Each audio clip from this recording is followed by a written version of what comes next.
ज़रा तसव्वुर करें कि आपकी माँ, बहन, बीवी, बेटी, बच्चे, भाई, माँ-बाप को इज्तिमाई ज़्यादती का निशाना बनाया जा रहा है और निशाना बनाने की वजह ये है कि आपका मज़हब। तो आप इस दुनिया में रहेंगे और ये दुनिया सिर्फ़ और सिर्फ़ एक ऑब्ज़र्वर की तरह आपको देख रही हो और आवाज़ भी ना उठा रही हो। जी हाँ, आज हम जिस किताब के ऊपर बात करेंगे वो किताब है बोस्निया पर क्या गुज़री। और इस किताब का जो उर्दू तर्जुमा किया है सुहेल यूसुफ साहब, जो कि आज हमारे स्टूडियो में मौजूद है। और ये साइंस जर्नलिस्ट है, साइंस के सहाफ़ी भी हैं, यानी साइंस के हवाले से बहुत ज़्यादा काम भी करते रहते हैं और सेल्फ हेल्प के मौज़ूआत के ऊपर भी बहुत सारे किताबों के तर्जुमे कर चुके हैं। सुहेल यूसुफ साहब, सबसे पहले तो बहुत-बहुत शुक्रिया आप यहाँ पे आए। ये बहुत दुःख भरी दास्तान है बोस्निया, आपने पता नहीं किस किस दिल के तहत इसका तर्जुमा किया होगा। अगर आप हमें बताएँ ये बोस्निया का वाक़या कब का है? और मेरे ख़्याल से लोगों को तो पता ही नहीं होगा कि यूरोप में इतना बड़ा वाक़या रूनुमा हो चुका है और सिर्फ़ मज़हब की बुनियाद के ऊपर हज़ारों लोग मार दिए गए हों, उनको वाह! ज़्यादती के लाखों लोग मार दिए गए हों। यार आपने एक ऐसा मसला छेड़ दिया, इस पे बोलना बहुत मुश्किल हो जाएगा, क्योंकि जब मैंने ये किताब मैं बखुदा आपसे कहूँ कि जब ये किताब का मैंने तर्जुमा किया, तो बहुत सर्दी थी कराची के अंदर और मैंने 7 दिन के अंदर इसका तर्जुमा कर लिया था। मैंने अपने आप को कमरे में बंद किया और मैंने महसूस किया कि जंग बीती क्या होती है और है ना, जंग के अंदर तकलीफ़ें क्या होती हैं। तो शायद यही वजह है कि बोस्निया पे क्या गुज़री जो है, ये प्रोफ़ेसर वहीदा दिमोरेविच की किताब है, जो सराहिवो हॉस्पिटल में थी। उनके पास केसेस आते थे कुछ, तो उनके पास जो केसेस आते थे वो उनको लिख लेती थी। तो ये 22 सच्ची कहानियाँ, छोटी-छोटी सी 22 सच्ची कहानियाँ हैं, जो जो जमा हो गई। तो मेरा दिल में ये था कि चूँकि उम्मत का थोड़ा-सा मुझे ये है कि इस्लामी दुनिया का, लोग कहते हैं कि इस्लामी दुनिया का कोई वजूद ही नहीं है, या लोग ये सब खुदगर्ज़ों का एक टोला है, कोई मुल्क की किसी मुल्क की मदद नहीं करता। बात एक हद तक ठीक है, लेकिन इस्लाम का हमारा एक दीनी रिश्ता है। यूरोप के कल्ब के अंदर 5 लाख मुसलमान को 1992, 93, 94 के अंदर जिस बेरहमी से मारा गया है, वो यूरोप के चेहरे के ऊपर एक स्याह दाग है। और इसके अंदर एक कहानी है, जो पहली कहानी है हीरा का बाग शायद, वो एक बच्ची का आज़ा एम्पुटेट होता है, उसका वो पाई बाग में उसका बाप उसको ले जाके दफनाता है। और एक एक किस्सा है जिसके अंदर सलीम कुछ लोगों को लेके जाता है हॉस्पिटल पहुँचाने के लिए, और ऊपर जो चेचनिक्स हैं, यानी कि जो सर्ब दरिंदे हैं, वो ऊपर से फायर खोलते हैं और वो इस तरह से कि जैसे कि एक फुटबॉल का मैच हो रहा है, उस तरह से कमेंट्री करते हैं। तो बोस्निया में 60-70 हज़ार औरतों की इस्मत दरी की गई, इंसानी सरों से फुटबॉल खेली गई। उनको, बच्चों को और बड़ों ब बूढ़ों को, जवा और औरतों को एक एक एक हॉल में डाला गया, उन उसमें से हैंड ग्रेनेड खोल-खोल के फेंके गए। और आप हैंड ग्रेनेड जब एक एक एक मजमे में आप फेंकें, उसके बाद क्या हशर होता है, वो आप उसका अंदाज़ा लगा सकते हैं। यूरोप ने ना इसके ऊपर कोई कहानी लिखी, ना कोई इसके ऊपर नॉवेल लिखा गया, ना इसके ऊपर कोई फ़िल्म नहीं बनी गई। हिरोशिमा पे, वो अपना वर्ल्ड वॉर 2 पे तो बहुत फ़िल्में बना देते हैं। मुसलमानों को दहशतगर्द तो बहुत बना देते हैं। जो दहशतगर्दी बर्बरियत तुमने की है, यूरोप के कल्ब के अंदर, उसके ऊपर तुमने क्या लिखा, क्या किया? तो ये किताब बहुत चल नहीं सकी, लेकिन उसको बहुत दुखी दिल के साथ मैंने उसका तर्जुमा किया। और एक किताब है इसके अंदर, ए ए एक और छोटी कहानी है। वो एक लड़की, एक खातून की है, जिसको झूठी आस होती है कि उसका बेटा आएगा, और वो उसके लिए बकलावा बनाती है, जो तुर्किश डिलाइट होती है बकलावा। बेसिकली बोस्नियन तुर्किश ही है। और फिर फिर उसके बच्चे को ले जाते हैं, तो उसके बच्चे को ले जाते हैं, उसके बच्चे का गला काट देते हैं अपनी माँ के सामने, और वो उसी दरख्त के सामने जहाँ उसकी शहादत होती है, वो वहीं बैठे-बैठे अकड़ के मर जाती है। इसी तरह एक एक एक और कहानी है रेफरी।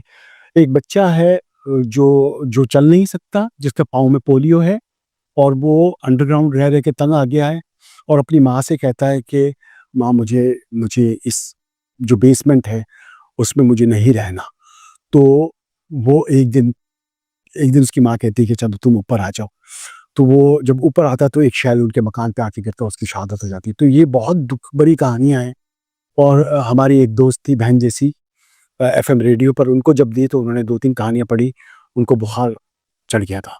तो ये किताब के लिखने का मकसद मेरा ये था कि एक हस्सास सहाफ़ी की हैसियत से उर्दू अदब के अंदर इसका रिकॉर्ड शाया हो जाए कि बॉस्निया में क्या-क्या कुछ हुआ। और मैंने उस वक़्त बोस्निया के लोगों को ईमेल भी की, तो उन्होंने कहा कि तुम ये कहानियाँ सुना रहे हो यार, ये तो कहानी हर गली की है। मैंने कहा कि 22 किताबें, 22 कहानियाँ हैं, मैं इसका तर्जुमा करना चाह रहा था, तो आपसे पूछना चाह रहा था। तो फिर उन्होंने बताया कि इतने-इतने लोग मरे और इस तरह से लोगों की शहादतें हुई।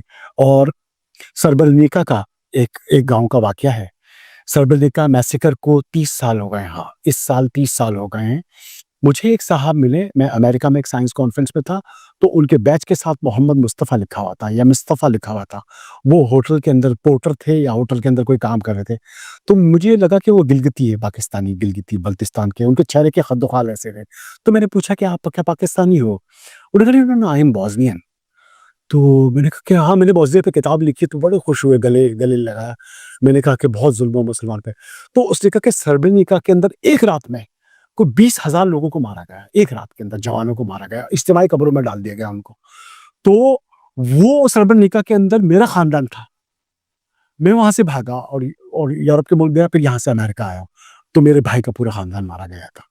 तो वो हम दोनों खड़े होके, बस एक इस्लाम का, एक इंसान का रिश्ता था, तो खड़े होके खाओ, अंदर ही अंदर रोते रहे।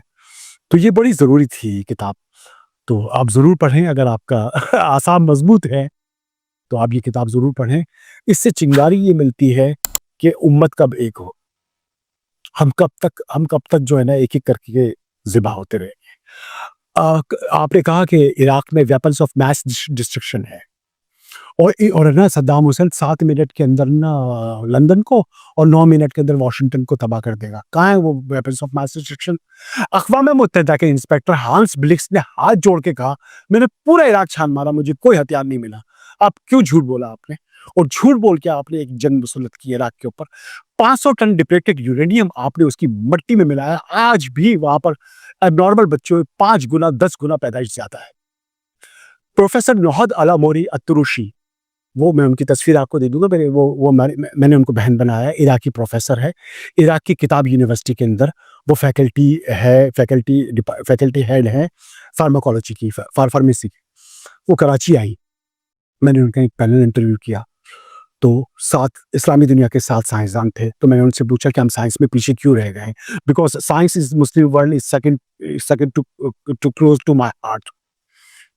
तो वो बातें बताने लगी, वही बीमारियाँ, अक़रबा परवरी, आलिम की कदर ना करना, रेड टेप्स, ब्यूरोक्रेसी, करप्शन, पूरी इस्लामी दुनिया में यही मसला है। फिर मैंने उनसे कहा कि क्या इराक में ताक-ताक के जो यूनिवर्सिटीज़ को तबाह किया गया, वो सही था? वो कहने लगी हाँ। फिर मैंने उनसे पूछा गया कि एक आपके साइंटिस्ट ने 400 टॉप के इराकी साइंटिस्ट, जो कि न्यूक्लियर साइंटिस्ट थे, जो कि मेडिसिन के लोग थे, जो कि जियोलॉजिस्ट थे, जो कि असला बनाना जानते रहे, जो कि न्यूक्लियर रिएक्टर बनाना जानते थे, उनको चुन-चुन के मारा गया। किसने मारा? उन्होंने कहा मुझे नहीं मारा। मैंने कहा उनको मारा गया? उन्होंने कहा कि हाँ, मारा गया है। मैंने उनसे पूछा क्यों? वो ज़ारो-क़तार रोने लगी। प्रोफ़ेसर नौहद ज़ारो-क़तार रोने लगी, इतनी रोई हिचकियों से कि उनकी वॉइस मेरे पास ऑडियो के अंदर रिकॉर्ड हो गई। अफ़सोस कि वो कराची के हालात के वो फ़ोन भी छिन गया, तो वो मैं आपको सुनाता। तो कहने का मतलब ये है कि उन्होंने कहा कि इराक आज इतना बर्बाद हो गया है, वी आर 3rd और 4th लार्जेस्ट ऑयल प्रोड्यूसर। हमारी यूनिवर्सिटी में जब लाइट जलती है तो हमारे जनरेटर के लिए हमारे पास तेल नहीं है, ये खजाना कहाँ गया? और आपने कितना झूठ बोला। टोनी ब्लेयर, जिसने झूठ बोला है, आज वो नफरत की अलामत है इंग्लैंड के अंदर। टोनी ब्लेयर जहां चले जाए लोग उनको मातूब करते हैं कि तुमने इराक को डिस्ट्रॉय किया।